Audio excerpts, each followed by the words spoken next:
California's on fire once again.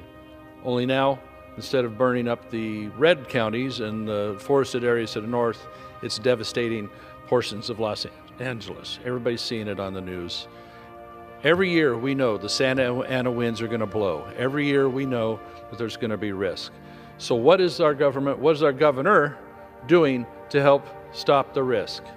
Virtually nothing, other than showing up at press conferences and waving his arms around and having long practiced monologues about, oh, it's someone else's fault, this or that. So it's time for the governor to either bear down or get out of the way, because California keeps suffering.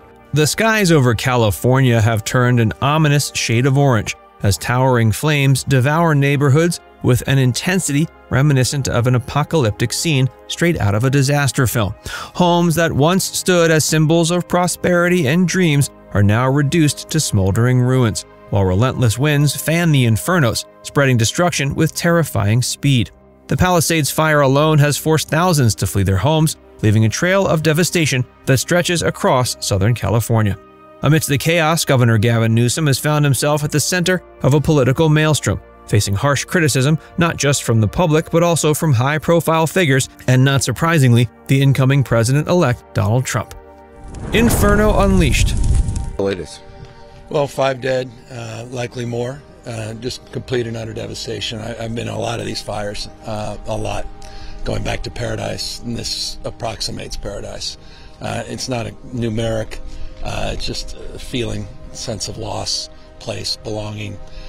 Still no containment. No, we're at zero containment. The winds have been a little bit more favorable, as you've seen in the last few hours. So we've got the helicopters back up. We've got some fixed-wing aircraft. Out on the coasts, it's a little different. It's pretty intense. We have 23 aerial assets just at the Palisades, but a lot of them are not operational because of those winds. So the wildfires in Southern California are not just a seasonal threat. They represent a cataclysmic event of unprecedented scale and ferocity. Beginning on a dry, windswept Tuesday afternoon, multiple blazes ignited across the region, each one fueled by a perfect storm of environmental conditions.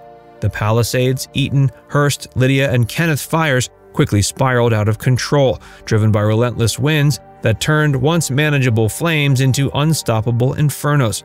These fires have ravaged over 100,000 acres, forcing nearly 180,000 residents to abandon their homes in a desperate bid for safety. The destruction is palpable, with many lives lost and at least 28,000 structures threatened. The economic toll is staggering, with damages estimated at a jaw-dropping $150 billion.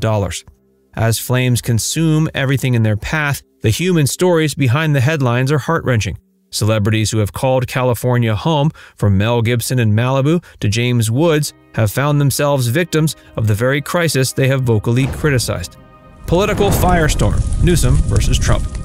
Gavin Newsom had an opportunity to have millions of gallons a week, a day, millions and millions of gallons come down from the north.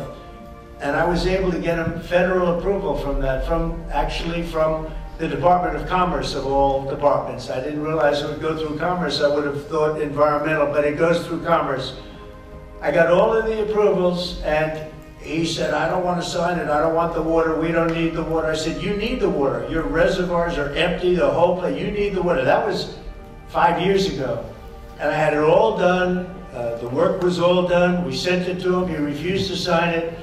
And if you notice yesterday, the hydrants were empty. They didn't have any water, many of them. They said 20%, but now I just heard 50%, and now none of them have water, and that fire is still raging. In the midst of this chaos, Governor Gavin Newsom has become a lightning rod for political contention.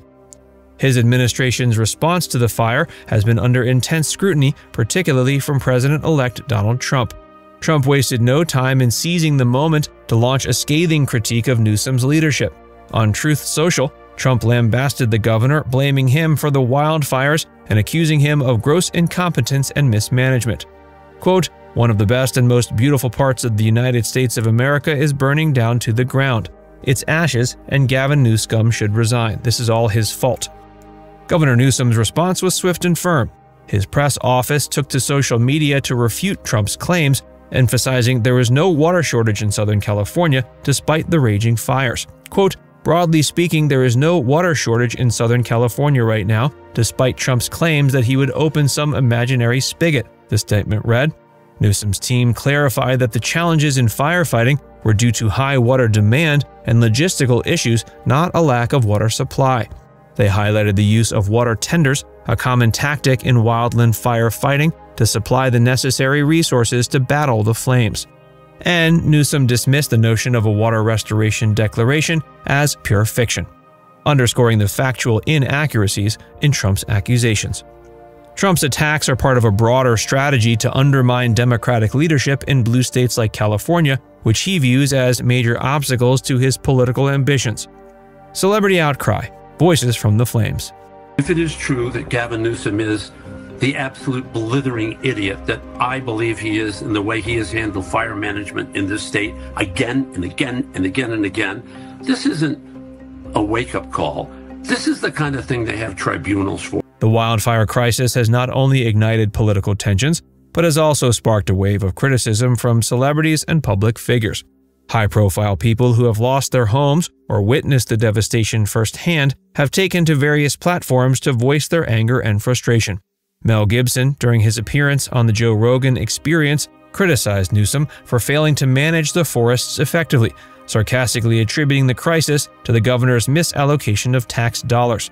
Similarly, James Woods, who lost his home in the fires, lashed out on social media, condemning Newsom and Los Angeles Mayor Karen Bass for what he termed as their ineptitude and lack of preparedness. Fitness expert Jillian Michaels also joined the chorus of discontent, highlighting the inadequate response from state officials and the dire state of fire preparedness.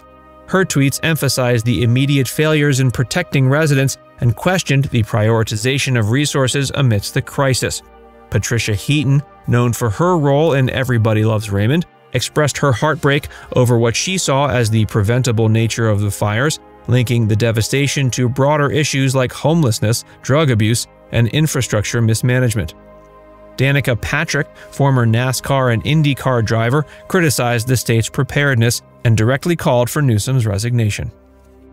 The science and policy behind the flames. Pressure drop or pressure gradient from high to low. So when you add a little storm there like that one over northwest Mexico, that enhances the pressure drop as you move south of that high pressure. So that pressure gradient drives a wind.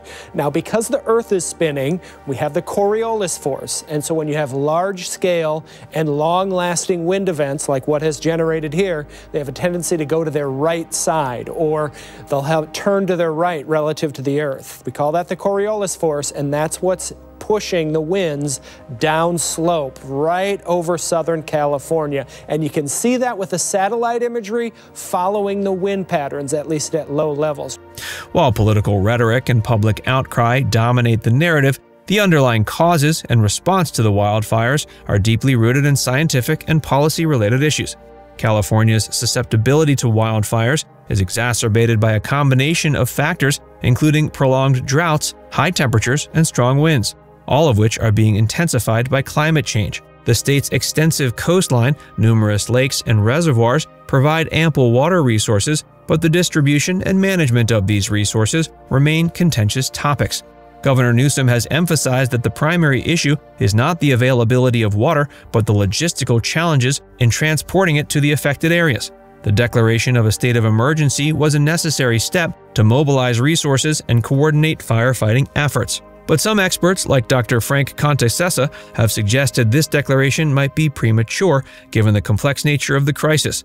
The use of water tenders and the reliance on local storage highlights the adaptive strategies employed by firefighting teams, but it also underscores the limitations imposed by the scale of the disaster. Environmental policies, such as the protection of wetlands and the preservation of endangered species like the Delta smelt, have been cited by Trump as reasons for his claim of limited water supply. But these policies are part of broader conservation efforts aimed at maintaining ecological balance and biodiversity. Critics argue these measures inadvertently contribute to water shortages during emergencies, while supporters contend sustainable resource management is crucial for long-term environmental health. Climate scientists warn that the frequency and intensity of wildfires are likely to increase as global temperatures continue to rise, making comprehensive climate action imperative. Governor Newsom has acknowledged the role of climate change in exacerbating the fire crisis, advocating for policies that address both immediate firefighting needs and broader environmental challenges. The implications for California's future. I think that Gavin is largely incompetent, and I think the mayor is largely incompetent, and probably both of them are just stone cold incompetent. What they've done is terrible. The ongoing wildfire crisis in California has far-reaching implications that extend beyond the immediate devastation. It serves as a critical test of leadership, crisis management, and the effectiveness of state and federal responses to natural disasters.